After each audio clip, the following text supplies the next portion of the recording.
Alright everybody, hello and welcome as always. I'm Sean, this is In The Mix, episode 149. Yes, I remembered to label the episode correctly today, unlike yesterday's kind of fiasco, you will have seen it in the edit. But another day, another huge episode and another massive Europa League fixture. We're going to play Juventus today. Across two legs, you're going to see both of our semi-final games, just as you did last season. This is the stage that we fell at. I'm hopeful, fingers, toes crossed, arms, eyes, ears, whatever you've got available to you, crossed, that we can actually get beyond Juventus today. There's also been some twists and turns in the Premier League race as well, not necessarily for ourselves, but at the top of the division. We're going to jump in and have a quick look at those as well, just to keep you guys up to date with everything happening in world football. So, first and foremost for us, as you can see above here, we're currently in 6th spot, which I think is pretty much where we're destined to finish this season. We've been consistently in that position for quite a few weeks now. We did drop below it a little bit, just based on games in hand, all that sort of stuff, which does happen throughout the course of a year. But I think Arsenal above us have been pretty relentless. United, Liverpool, City and Leeds are all kind of exchanging positions for the title itself, not just worrying about falling into Europa League position. And at the same time, the likes of Newcastle, Leicester and Chelsea have all been stuttering a little bit here and there. So we are a fair few points clear, 8 points clear of Newcastle in 7th spot, albeit with an additional game in hand on them. But we are still 6 points behind Arsenal in 5th spot. Even though we do have that game in hand, I think we've got a tougher run home than they necessarily do. At the top at the moment is Leeds, which is crazy. That one's coming out of nowhere. They're on 77 points. We actually played them not that long ago. They do have a challenging schedule, but they've just been absolutely relentless over the last few months. They lost to United in the league itself twice, and that's really the only team that's been consistently able to beat them. They have pretty much beaten everybody else. They beat Arsenal, Everton, Wolves, Bournemouth, Tottenham, Burnley, Liverpool in the league. Newcastle, Aston Villa, Sheffield Wednesday, they drew with us in a very good performance. We'll go through our results in a little bit. And then beat Norwich as well. They've got Chelsea, which is a challenge, in 9th spot. Southampton, who we know are a good side, in 14th. And Liverpool in 3rd. It's a really tough run home for them, but it could be Leeds about to win the Premier Division really out of nowhere.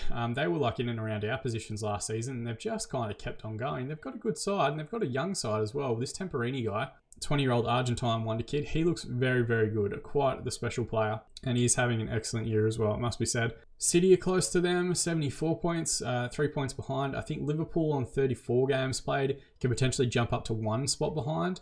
They've got a tricky run home as well. They play United in their catch-up game, which is a big one. They've got Bournemouth, which is straightforward, Leicester, which is tricky, they're in 8th spot, and then Leeds on the final day of the season. It could, realistically, if they win that game in hand, go right down to the wire. City's run home is pretty straightforward as well. Newcastle, Chelsea and Watford. Newcastle currently in 7th away from home at St James's Park. It is a tough ask. They've got Chelsea at home at the Etihad, and then Watford at home on the last day of the season. Then looking at the reigning defending champions, Manchester United, they have only 3 games remaining. They've got Liverpool. If they win that, they will leapfrog Liverpool back up into 2nd spot and be within 1 game of Leeds. They've got Watford at home to close out the season, or the second last game, and then Southampton on the last day of the season.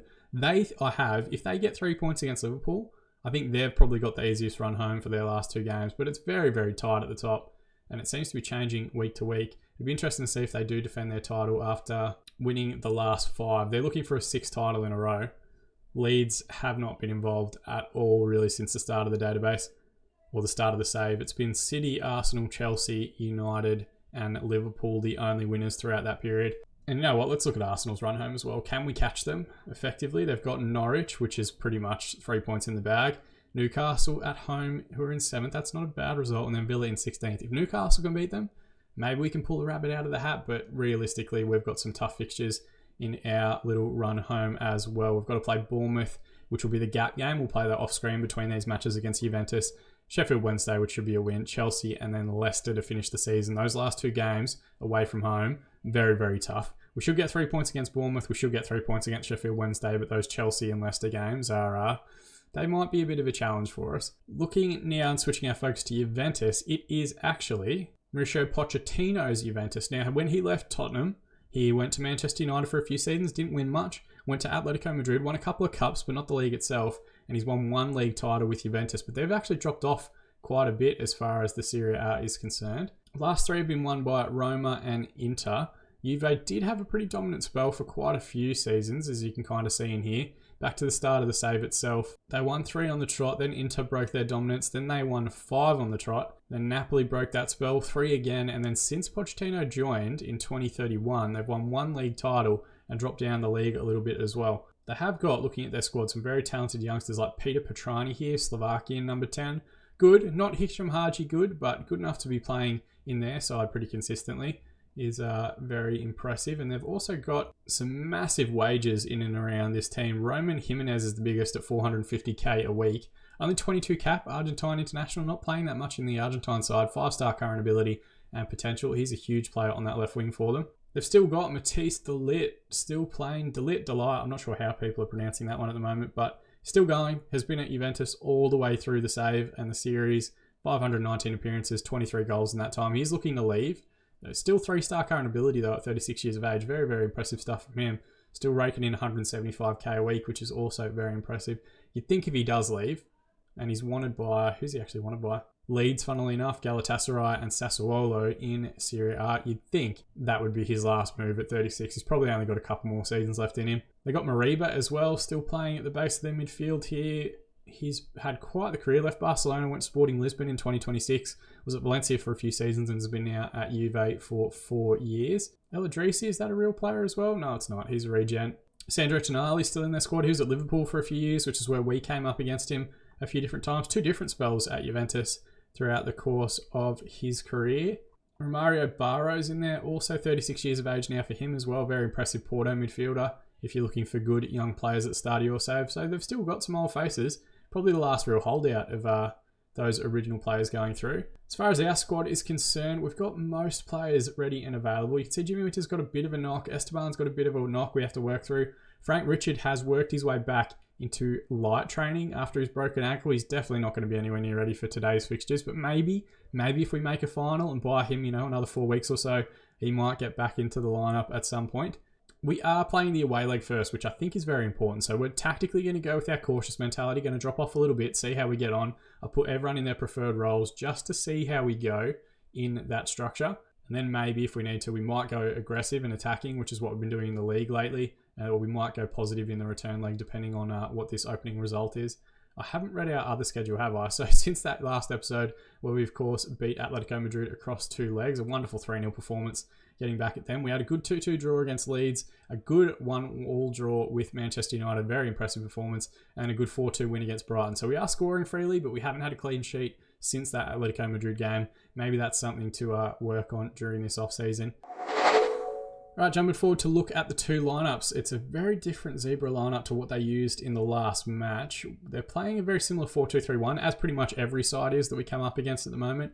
Mariba wears the captain's armband for him. We spoke about him briefly when looking at their squad. He plays alongside Acosta, their leading scorer for the season by the looks of things. He's a Messiah who looks solid, a deep line playmaker as well. 2 decent roles for another Argentine international. There are so many Argentine players in and around these divisions at the moment. Jimenez on the left wing we spoke about briefly. He has been their leading assist maker for the season. He looks like a proper player. 5-star current ability and potential. 27-year-old Argentine, of course, because everyone is. Just phenomenal technical attributes. 16 crossing, 17 dribbling, first touch, 16 passing, 19 technique. Good mental attributes as well for this winger role. They're playing him a little bit further forward, so let's see what the key roles are for that. 16 off the ball, 16 flair and anticipation, very impressive. 16 acceleration, 17 pace and 20 agility. He is very, very much the complete wing package. Have to keep an eye on him. Denand, who's running the show up top, 24-year-old Dutch. German player on loan from Real Madrid, joining Juventus permanently, complete forward. But again, nothing super spectacular about him. Only 1 goal in the Europa League campaign so far from his 4 appearances. Sid on the right-hand side. His name rings a bell, and I'm not sure why. Maybe we scouted him previously back in the day. 5-star current ability and potential for the 22-year-old Brazil international. Again, looks like to be a good inverted winger, inside forward type. He might jump in with secondary runs into the box, and he's got a bit more Europa League form. 6 goals in 7 appearances and a 7.63 average rating. They're a good team. They've got a fair bit about them. We're, of course, going with our 4-2-3-1 structure. It is probably the best lineup we can get at the moment. Richard really the only one missing from the right-hand side of midfield. Mancini in goal, Mokhtar and Esteban as the defensive partnership. They're both playing as ball-playing defenders on cover. It seems to have been working quite well for us in possession. We'll see how that goes today. Carlos Andre and Fontana as the 2 wing-backs. Lind will play a little bit deeper in anchor midfield alongside Henry. Haji at the 10, Ortiz and Winter on the wings, and Rivera leading the line up top. Rivera, interestingly, has had very good form in the Europa League in terms of scoring. Hasn't quite transitioned that to be good league form, but he has got 31 goals for the season from 45 or 49 appearances, I should say. So hopefully he can continue a decent run of form today and get us the goals that we need. We're going to go counter from the start. It didn't work fantastically well for us against Atletico Madrid last time. We're going to give it another whirl though. Passionately, we're going to say, great opportunity to show the media and pundits their right to back you up. And I'm going to passionately tell Rivera that I want him to grab us some goals, and he hasn't responded really in any way. Imagine just saying something like that passionately to someone and they just kind of deadpan you and stare deep into your soul. Wide free kick from Jimenez finds Mariba at the edge of the area. This is similar to how the last game started, but Ortiz has won it back in a great area, and Haji sends it long to no one in particular. We had a good counter-attack formulating there, but we've managed to fuck that up entirely. Cañas out to Guerrero. Jimenez now into Mariba. Someone's got to come to the ball. Acosta with a good ball out wide. Mariba, switch out to Sid. And a good ball forward there from Henry just on the counter-attack. And then Rivera got goal side. It was an excellent save from the Juve keeper. Vasilowski, I think his name is. Highlight continues as well here and finally comes to an end. So first highlight goes our way after being a little bit of a basketball match for a while. Backstick ball there to Denard. They've immediately scored. This is exactly what happened against Atletico Madrid. So we're going to go positive and we're going to see if that gets us back into the game a little bit.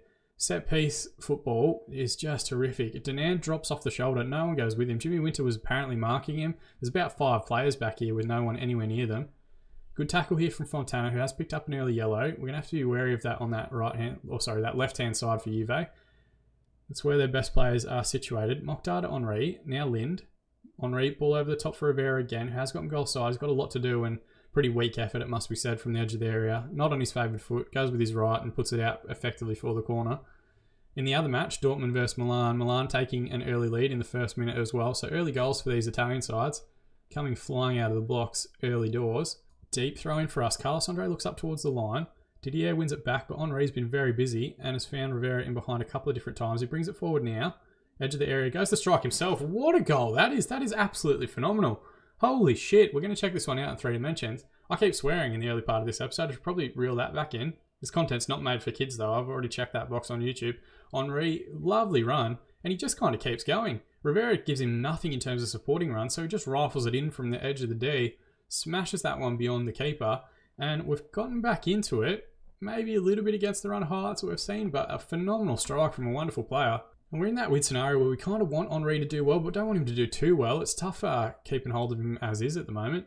We've used him out more with a few minutes remaining in the half. It looks like Winter might have also picked up a knock. His conditions dropped off quite a bit since kickoff. We get to half time, 1-1. 8 shots, 2 on target, 48% possession for Juventus. 8 shots, 5 on target, 52% of the ball for us. Passionately, I'm going to say, pleased with how things are going. Keep it up. And if we can keep it at 1-1, that's not the worst result in the world. But maybe we do need to be a bit more aggressive. Maybe this Juve side isn't as good as the one that lives in the current, real life environment. Maybe they can be gotten at a little bit here in the second half. We're through the hour mark now, so let's hit pause.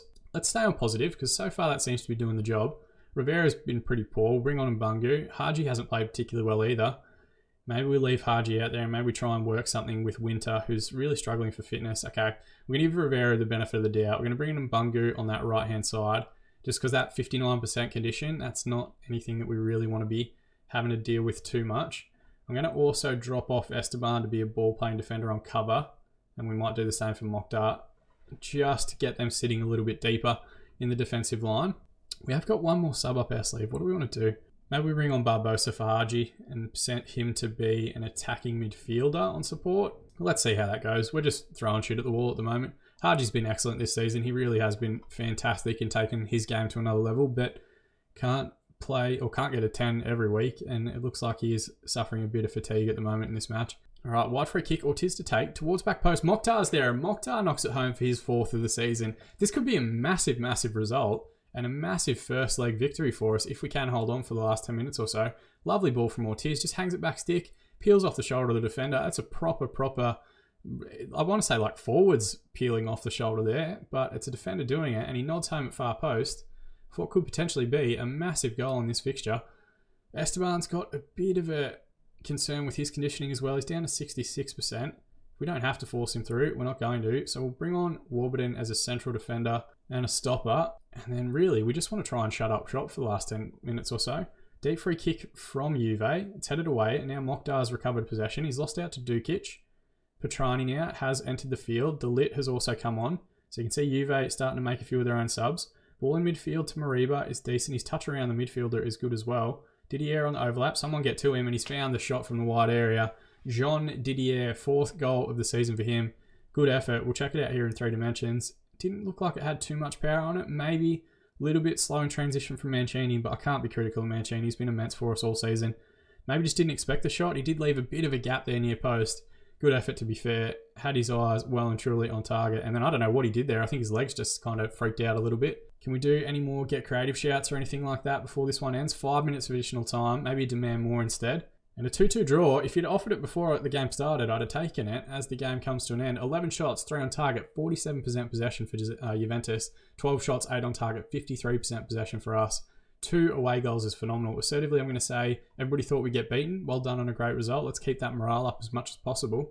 And it puts us in a pretty good position going into the second leg. Milan won 2-0 away at Dortmund. That is absolutely huge. Injury worry for Sid. Broken ankle in the 89th minute while attempting to sprint. That's horrific. Arnaud Henry gets the Man of the Match award for his phenomenal strike. Passionately, we're going to say superb in the last game. And thankfully, he is very, very happy at the club at the moment, even with other teams sniffing around. Wanted by 13 clubs now, including Juventus, who've joined the fray. We've only got 3 games before the game against Bournemouth. We are going to give everyone 1 rest day from training. I wonder if we rest Esteban or Winter for that one. We can't really rest Winter at the moment, but we are going to switch back to that positive structure. Be a little bit more aggressive in the next match. 2 central defenders dropping off seemed to do the trick last time. We might actually put everyone to their preferred roles just for the next match as well. We are going to play that Bournemouth game off screen though, so you guys won't see too much for it. Magic of editing though, we are going to jump forward to the second leg against Juventus now. Alright, and just like that, we are a week ahead. Now, we had a good 2-0 victory against Bournemouth in the last match. I'm hopeful we can carry that on. It is an unchanged lineup for us as well, which is very impressive. Everybody just in their preferred roles as things stand. These 2 defenders as covering defenders, I've kind of liked how that's worked as a depth instruction. Like, I think they've dropped off nicely. They've presented for the ball well. We'll see how that goes. We are going to switch to our positive instruction. I was kind of tempted to go attacking a little bit, but I think maybe we just go positive to start with. And then if we need to, if we have to push on for a winning goal, we go to attacking later on in the match. They have changed their lineup quite a bit, which I find pretty interesting. They're still playing the 4-2-3-1. That hasn't changed, but they brought in Petrani to start at the number 10. He didn't play in the last game. I didn't really check if that was due to form or suspension or something like that. Lopez, who I think was up front last time, or maybe played at the 10 last time, moves to the right-hand side as an advanced playmaker on that right. An elite winger. It's not really that big a difference or a change to who they played last time. Jimenez, who was the main troublemaker, is still the one to watch on this left wing, and they've brought on Tononi up top, who, again, not crazy good. Like 18 finishing, 16 technique, very impressive stuff. Good mental attributes as well. Okay physical attributes, 17 agility, 18 balance, 16 pace and stamina. Like, that stuff's impressive, particularly for a 31-year-old, but only 3.5 star current ability and potential. Maybe a little bit of a drop off to what they had previously. Acosta and Mariba continue in the base of midfield. Kanyas, Marchioni, we didn't see much of them. Dukic causes a couple of issues at set pieces, the big Croatian defender. And then they also had Didier, who scored a decent goal for them. Previously played at right back. They're using him in the middle today, which is, I think, very interesting. Not the strongest technical attributes to be playing in the center of defense. Vasilewski, number 13, Polish goalkeeper. Not phenomenal. Not bad by any stretch, but not phenomenal either.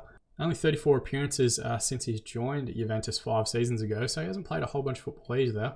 Passionately, we're going to say, great opportunity to show the pundits everyone right to back you up. I know that's boring. I know I'm doing it every episode at the moment, but it keeps working, so why would I not? We're going to keep an eye on the other game as well. Already Milan have scored in the first minute, just as they did in the previous fixture.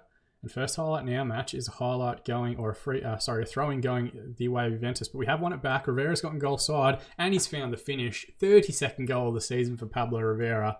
Wonderful tackle and wonderful ball there from Jimmy Winter. Sends him into the channel, and that puts us up 3-2 on aggregate. Plus, we've got goals in hand in terms of away goals.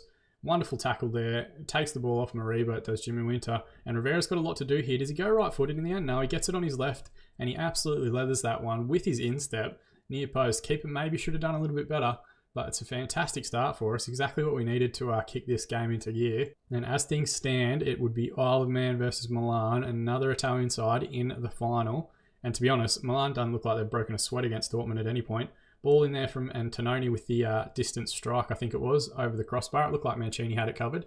Probably worth noting, we actually bought Federico Mancini from Juventus, I think. I'll have to go back and check that. But we got him and Osorio previously a few seasons ago. One worked out very well, the other one didn't. Got a wide free kick here. Jimenez goes near post to Didier. Pinballs around, and it's managed to make its way to Haji. What can we do from the counter attack here? Mokhtar sends it all the way back. We probably could have gone a long ball forward. There were a few bodies breaking from midfield. Fontana in possession now. Across to Lind. What can he do from the deep area? Now Henri. Ball over the top for Rivera to chase. He's got good pace, and from the wide area can only get a strike directly at Vasilevsky in goal. I'm changing the pronunciation of that keeper's name. Vasilevsky? Lewandowski? Blaszczykowski? We never know, but it gets to halftime. 4 shots, 2 on target, 51% possession for Isle of Man. 7 shots, 3 on target, 49% of the ball for Zebra. They are coming out a little bit. Assertively, we might say, very pleased with the performance, lads. I'm going to keep it positive, or should I go attacking? Let's go attacking. Why not? As things currently stand, we're fine. Even if they get an equaliser, we're still fine. If they go 2-1 up, we're in all sorts of trouble. Deep throw in here. Carlos Andre to take. Into Henri. Does well to beat one man. Tries to square it up towards Rivera. It's headed away. Jimenez puts it back in. Now Lind recovers possession for us. Carlos Andre back to Mokhtar. Carlos Andre again. Mokhtar again. What can we work here? All the way back to Mancini. Wait for the midfielder to commit. They do now. Esteban. Back to Mancini. Go to the fullback. Just go direct to the fullback. Don't do anything silly. Goes to Mokhtar instead. Esteban. Work it out to the right-hand side. Now Fontana has time and space in front of him. He's taken way too long on it though. Esteban. Ball over the top for Winter. Knocks it down pretty well to Haji. It's pretty much a 35-yard header. Winter puts a ball in towards Rivera, back post. He's done well to get the strike on target. Dukic gets it away, and the highlight comes to an end. We're creating a bit here, and they're leaving a bit of space in behind for Rivera to run in, which is working well for us. Henri goes towards near post. Petrani picks up possession for Juve, and they send it immediately out left towards Jimenez, who is their main danger. Lind with a fantastic tackle. Can send it up the line. Instead goes back through to Esteban. Now Haji, good little pocket of space, looks for Rivera in behind again. If he finds a finish on one of these chances, 2-0 they're not coming back from because they've got to score twice. Well, then they've got to score 3 times. 60 minutes gone. We're going to hit pause. It's been all us so far in the second half. Fontana's got a yellow card. Do we need to be wary of that? Winter also on a yellow. I think we'll give them the benefit of the doubt. Ortiz, we might take off and bring on Harold. And I don't know what to do with the next sub. Maybe we take off Henri and bring on Leicester, which is a risky one. Henri is probably one of our best users of the ball. We'll tell him we've got faith in him. And we're also going to use the Get Creative shout with about half an hour remaining. We're going to stay on attacking because if we can try and keep possession, if we can try and get a second goal, it's going to kill this tie off and it's going to book us a place in the final tomorrow. Borussia Dortmund currently behind 2-1 to Milan. You'd think they've got to score at least 3 goals to get through. I don't think that's going to happen. And we're into the last 10 minutes here. There's a throw in on the right-hand side for us. We'll let this play out and then we're going to look at making our last sub. Fontana in possession. Wide right area. Goes past El Idrissi. Can he find the cut back towards backstick to Harold in the header just over the crossbar? So we're going to hit pause. We've got one more sub up our sleeve. Fontana or Hadji? Or maybe we look at conditioning. Let's go with Hadji. Let's do a luxury sub. Bring on Barbosa. Only a few minutes remaining. Take your time. Walk your way over to the touchline. We're going to hit demand more. 10 minutes remaining. They've got a wide free kick and Mariba's header just over the crossbar. That would have been tense and looking at a pretty, squeaky bum sort of additional time if they had to pull one back there. We're through 4 minutes of additional time now. It's a fantastic result and performance. Wonderful goal from Rivera. 13 shots, 7 on target, 55% possession for Isle of Man. 11 shots, 5 on target, 45% possession for Juventus. And it is a fantastic performance. Passionately, I'm going to say you're in the final. Everybody has responded positively as well, which is absolutely perfect. And we will be playing Milan in that final. They go through 3-1 after winning the first leg 2-0 against Dortmund. We beat Dortmund last season. Be interesting to see how that side has actually progressed this year. They've got some big players still. Rafael Marino looks to be the best of the wonder kids on hand, but he's actually leaving and heading to Wolfsburg, interestingly enough. Angelo Mendonça, 23-year-old Portuguese striker. He looks like he wants to kind of leave as well. And they're sitting down in 8th in the Bundesliga. It's not been a good season for Dortmund, all things considered. And Stuttgart have won the league over there, which is crazy. So we triumph in the second leg. Rivera gets the Man of the Match award. Harold is doing okay as a left winger. We need that to continue improving. And we get £2.6 million, which is fantastic for us, or 2.06, I should say.